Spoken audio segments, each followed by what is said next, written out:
Hello. Hello to everyone, guys.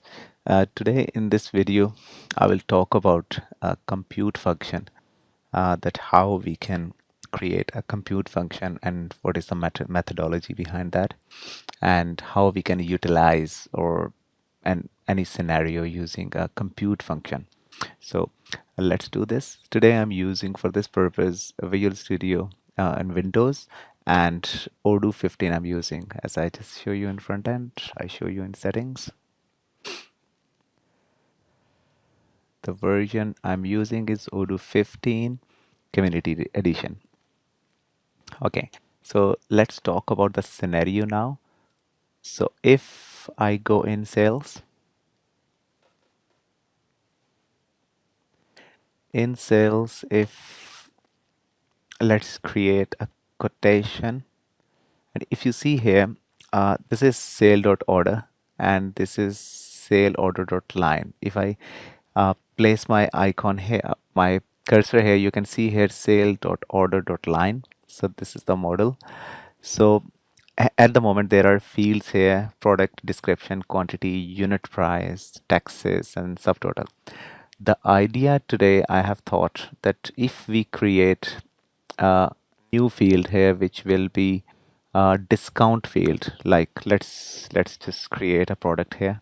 So if I choose a product here, and then description, quantity, unit price, uh, let me just choose the customer first. Okay, let me just choose another product.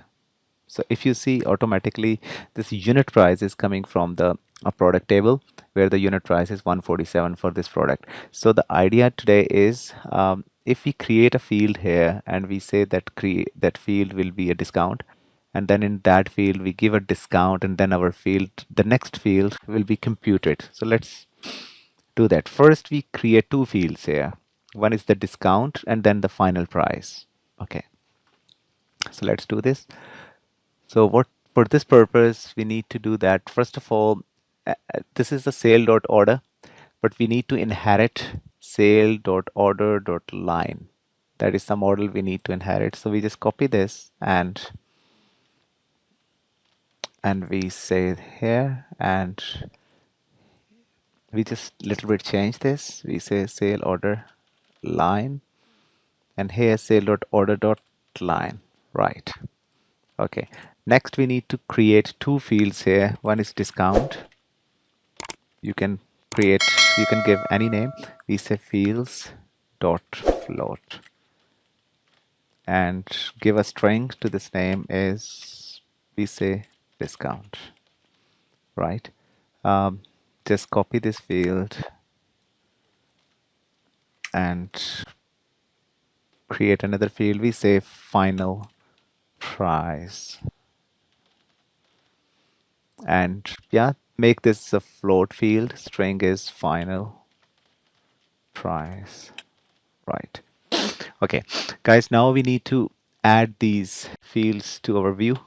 So we just go in our sale order. So we have got sale order dot line. We have got this view already.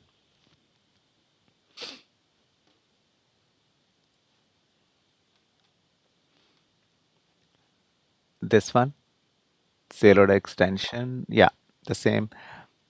We have already got in our model, in our view, sale order extension, no create. We have already created, and we have already given inherit ID, which is sale dot view order form. So we already have inherited a couple of fields already. What we need to do, we just need to create a new XPath. So right, we just copy this and we paste it here. So before doing this, let me just tell you how we can inherit on our sale order, and then in this sale.order.line, the another model. So first of all, we need to go in the page. Then in that page, we need to say what is the page name. So here, if you see, there are 4 pages: 1 order lines, 2, 3, 4. So the first page name is order underscore lines. So we need to say that we want to go in page name is order underscore lines, and then we need to go in the field. What is the field here? You place the cursor here, you can see order underscore line. So our field name is order underscore line. And then after going in the field, we just need to go in the tree view because this is a tree view. And then in that tree, we can pick any field where we want before or after that field we want to place our new fields. So let's start it. So if we go in our XPath, so here after expression, we need to say it's a pay, not notebook, it's a, yes, page. And then page, we can say the page name is order underscore lines. Yes, that's correct. And after that, we need to say that,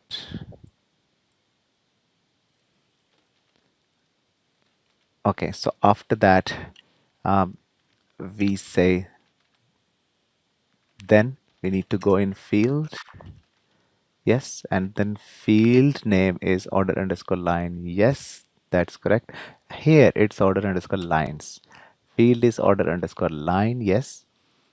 And after that, um, we can say tree and then field. And then that field name is, and then that field name we can say, um, let's check. Where we want that field, we want after this unit price. So we say price underscore unit. Our technical name for that is price underscore unit. Just a second. Price underscore unit. Right, guys?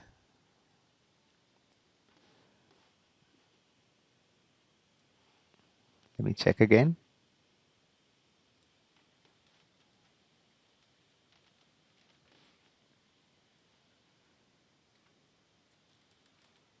Position after.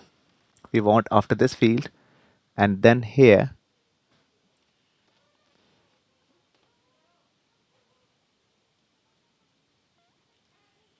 after that, we just need to add uh, two fields here. So the first field will be discount. And we want second field is, and the second field is final underscore price. So we paste it here. Right. So let's check what we have done so far. So we go in our front end, go in our apps and upgrade our module. So we go in our apps customer and we are upgrading the module now. So let's see how many errors are coming. If we are lucky, we won't get any errors. Okay, we are lucky today. No errors. So we go in our sales, we create a new sale order. Voila, that's great. No errors. Okay, if you, so first I just choose a customer here and then I choose a product here. So if you can see there are two fields have been added, discount and final price. So the automatically unit price can see there. But now what we want, that if we enter, let's suppose we want to give £100 discount to this product. So I just want that this field should be computed automatically, and it should show us 650. So 750 minus 100 discount is equal to 650. So how we can do that? Okay. So we go in our Python file and we want to add the computation on this field, final underscore price. So what we say here, compute is equal to, sorry, we say we just add the compute function name here. So we say compute final price. You can give any name, guys. So this is the name. So we just copy this name here and we create a compute function here. So for doing that, first we will write define here and then that function name, and here we say self. Okay. First, let's go in the loop. We say for rec in self because we it can be that is a record. We need to go in the record set, and we use the for loop for that. And then we say that rec dot this field, which is final underscore price, is equal to. So we want to first use this field, which is unit price, and technical name is price underscore unit. So we say that rec dot price underscore unit, and then minus, and then our field name, which is discount. So we say rec dot, right, guys?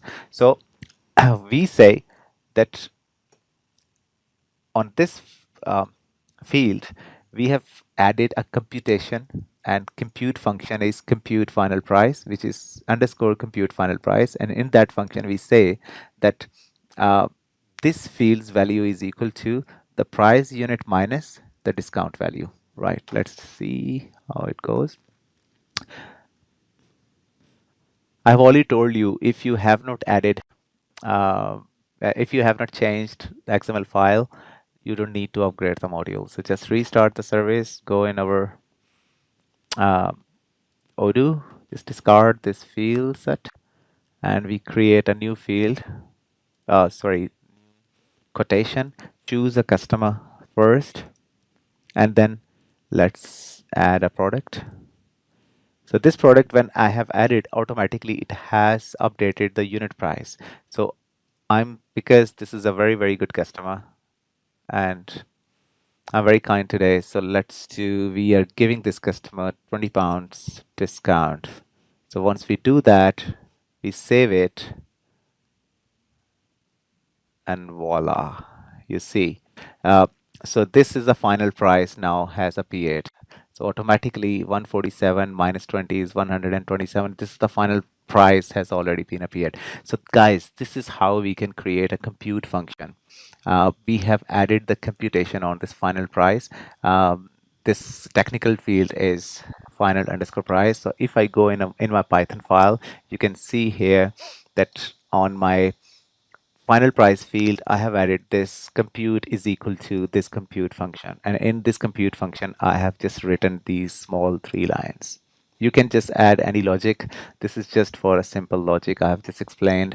And this scenario is also very important. I mean, I know this is a simple example, but this example can sort a lot of things for you. I mean, you can just create much more complex logic on this base, which I have already just explained it to you.